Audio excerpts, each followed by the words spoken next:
And good evening and welcome to this week's edition of the Pete Mezzetti Show. My guest this evening is Kathy Fidel, who's with Sarah Incorporated. Kathy, welcome. How are you? Good. How are you doing? Good, thanks. Thanks for coming down. Oh, I'm glad to be here. So tell us a little bit about who is Kathy Fidel and what does she do for Sarah Incorporated? Okay. I do two positions with Sarah Inc. I am with Kid Steps. Okay. So I'm a developmental therapy associate for the birth to 3 part, and I am also the coordinator for the Family and Children's Center. And in that role I do help families provide resources for if they're looking for help with their children with special needs, and also do some other programming as well. So what types of programs do you guys offer? Well, we do workshops and presentations, often in collaboration with other agencies, on such topics as behavior, autism. We've done them on financial planning for children with special needs, ADHD, and we're always interested in what other topics that people would like to get information on. Now, can you maybe tell us a little bit about each program? Okay. So, as in the Birth to 3 program? Yeah. Yes. Okay, so Birth to 3 is, we're part of the state Birth to 3 system, and we serve several towns along the shoreline. We are actually, we're up in Meriden, Hampton, North Haven, New Haven, Wallingford, and then through the shoreline. And then we go up 395. So we have several teams that work with birth to 3 families. Okay. And what other programs do you guys offer? So the Family and Children's Center, we have, as I said, we do some workshops and presentations. We also offer support groups, which are extremely important for families of children with special needs, because it's important to have that parent-to-parent contact, and to know you're not alone in what you're dealing with, and a chance for people to network and to form new friendships. Now, I was going to say, tell us a little bit about what people can expect when they go into or get involved with one of the support groups. The support groups we do in partnership with the Connecticut Family Support Network. Our facilitator is Dawn, who is from there. And we have 2 groups running right now. One group is for parents of young children, and that group, everyone gets together, they talk about what their concerns are, what they're going through. It's a nice way for families to connect and share information and resources. Sometimes she brings in a guest speaker on a topic that is important to the families. That group meets in East Haven currently, and then we have another group for parents of adults with special needs, which is meeting in Haddam currently, and again, a chance for parents to talk about their concerns, help to get information. They also sometimes have some guest speakers as well. Now, how long is each support group? The East Haven one, I believe, runs about an hour and a half. I believe the Haddam one at this point is running a little longer, probably closer to 2 hours or so. And we try to give people enough time to talk about their concerns and give everybody a chance to have a voice. And what are some of the concerns that people voice and talk about? Well, many parents are concerned about getting the right support for their child in school.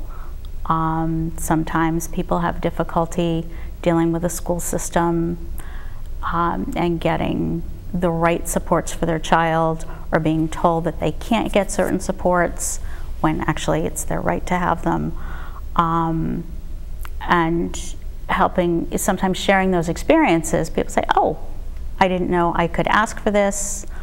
People are also concerned about their children socially, making sure that they have social outlets and that they have the right supports in that way. And also, finances are also a concern for many parents about being able to pay for what they need for their child to stay healthy and part of the community. Exactly, exactly. So if people want more information on the organization, where should they go? Okay, we do have our website, okay. Which is www.sarah-inc.org. Mm-hmm. If people are looking for resources or have questions, they can contact the Kids Steps office. Okay. And they can always leave a message for me, and I'd be happy to get back to them and help them to figure out what resources they need. And what are some, like in your role, what are some of the normal resources that you hear that people need on a daily basis? People are sometimes looking for respite care, which I can tell you right now is not always an easy thing to find. And looking for babysitting help, looking for activities for a child. I know people always call before summer starts looking for summer camp and summer activities that would be appropriate for their child.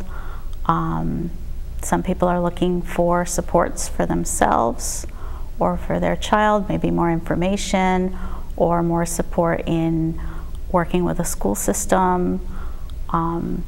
So I try to help them with whatever they're looking for. I was going to say, with the school system, with the school year right around the corner, you mentioned getting help from the school system. What does that involve? Well, any child with special needs has what's called an IEP through the school system, an individualized educational plan. Mm-hmm. So parents meet with their team, their child's team at the school, and they talk about what's in the plan, how is their child supported in that plan, and sometimes people just have a difference of opinion as to what a child needs. And a parent may say, hey, my child needs this, this, and this, and the school says, oh, we don't need to provide that, or it's not, or we're going to provide it this way. So sometimes it's a matter of really discussing, who the child is and what those child's needs are.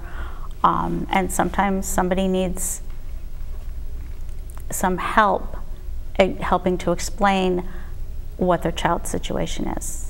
And I'm sure what the child needs depends on the school system, and obviously that varies from school system to school system throughout the state of Connecticut. Yes, it can. And sometimes we get calls from people at the school too saying, hey, really? Yep, sometimes we do. Sometimes I'll get calls from a social worker or someone in the school saying, hey, how do we get certain information, or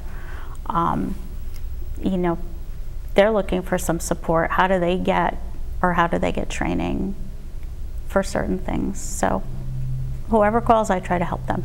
What type of training do you guys offer? We usually partner with people to help.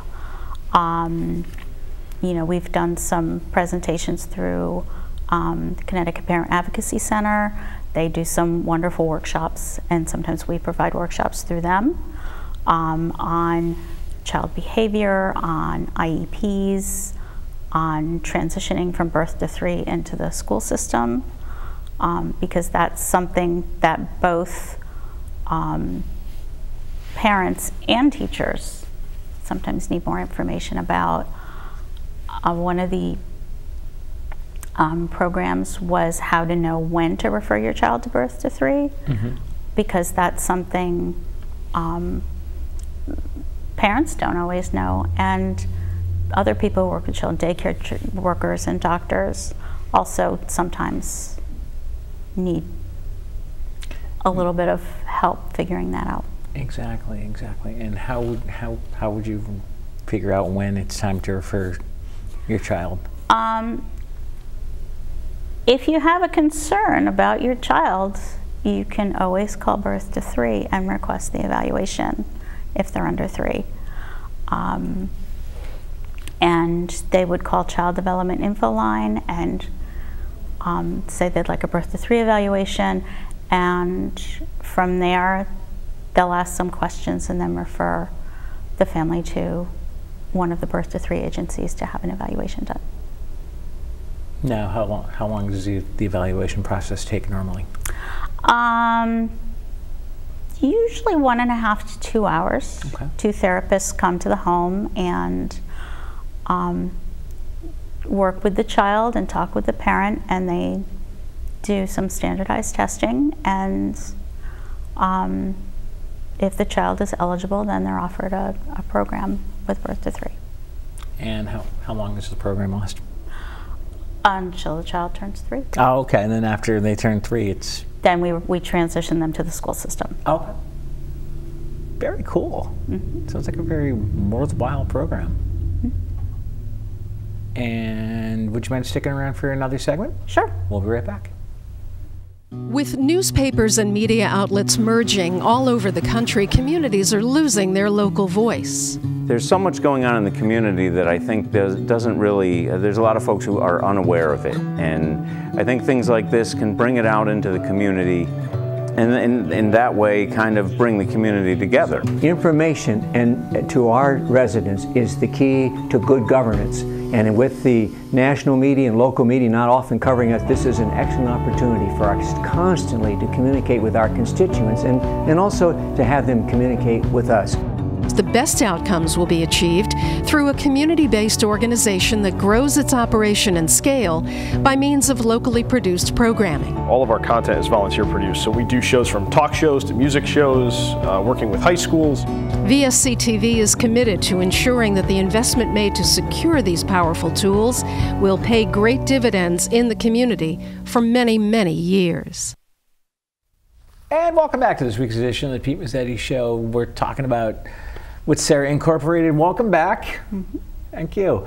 All right, so we were talking about, in the first segment, we talked about the Birth to 3 program and all the wonderful services that you guys have to offer with the agency. Mm-hmm. Let's talk a little bit more and open up this segment and this topic, talking about the workshops and what type of topics you guys cover in the workshops, and let's get into some details. Okay.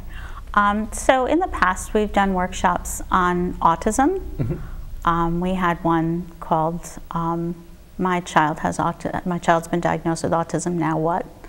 And we had somebody whose child had a diagnosis talk about her journey through the process, and also talk about resources for families, especially families who had just received a diagnosis, to be able to help them to start to navigate what they needed to do to help their child and help them to understand kind of what's going on. We've also have done workshops on ADHD, because there are so many kids that are diagnosed with that now, and how it deals with, how it affects children in school, what are ways to help a child to either focus or help the parents find strategies to get through the day sometimes, and through, help their children with school. That's always a tough one. And helping to manage behavior. We've had some workshops also on behavior management, helping to deal with that if you have a child who has difficult behaviors. We've done ones on special education law, because that's always a topic that a lot of parents have questions about, and what are their rights in dealing with school, what are the child's rights. We had one on food allergies and school plans, and how does that fit in. That's a big topic for a lot of families, because what are their child's rights? Exactly. Now, as far as the special education law aspect of things, how's that work as far as that workshop goes? We had a lawyer who specialized in special education law, who came in and talked about experiences he had in the past and ways for parents to help to deal with it if they felt that they weren't getting what they needed from the school system. And I think the most important advice he gave was, the first thing he said was, you don't know if you don't ask. You know, a lot of parents are afraid to ask for certain things, and and that was one of the things, was being able to ask for what you feel your child needs, and then taking it from there. And then if you can't work it out with the school, who do you talk to help come to a solution that everybody's happy with? Exactly. And now, as far as the Birth to 3 program goes, let's talk a little bit about that. I know we talked about it in the first segment, but let's get into a little bit more detail and depth about the Birth to 3 program and exactly what it entails. Okay. So in Birth to 3, as I mentioned earlier, if a parent or a daycare worker or doctor has concerns, they would make a referral to Birth to 3. So it doesn't just have to be the parent. It can be someone else who works with the child. The parent has to agree to the evaluation, but someone else can make the referral. Once a child is evaluated and they're found eligible, then we set up a plan with the family called an IFSP. It's the Individualized Family Plan.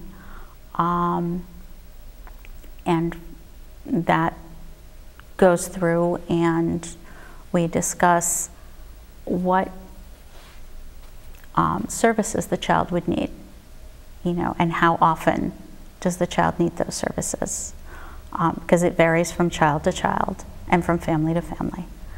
So, what type of services do you think they would need? Or obviously it depends on the child, but what are some of the most common? It depends on the child. So we have children who need speech. Some children need physical therapy, some need occupational therapy, maybe help with dealing with behavior, or social skills, cognitive skills, anything. And some children need a whole team to help them. And if a child with autism, for example, would need, services multiple times a week, and multiple people on the team. If a child just has some, maybe needs a little boost with their speech, it may be just 1 or 2 people on the team. Now, as far as the team goes, does each person have their own area of expertise?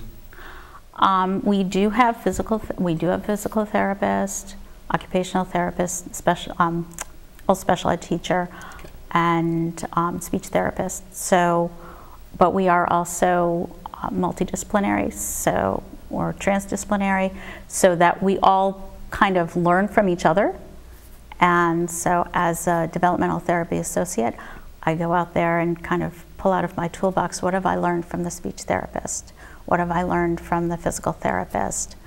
So, I can help support the family, and then if I run out of ideas, or it gets to something that's like above my level of expertise, I can go back to the rest of my team and say, I need help with this, and either bring someone in who is a specialist in that field, or get some, or maybe just an idea or two that I can come back with the family And to help them. obviously that's, you've gotten some ideas from working with the panel of experts in the past, correct? Yes. And what are some of the ideas that you've learned that you didn't know that you know now? I've learned quite a bit about speech and communication.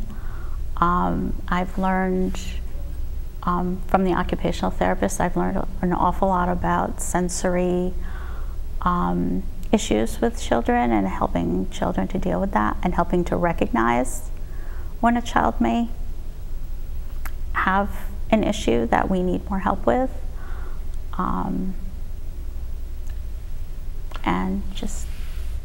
And I guess how do you figure out if your child has an issue that they don't want to come out and say, okay, I've got an issue, and then you have to sort of open up the lines of communication?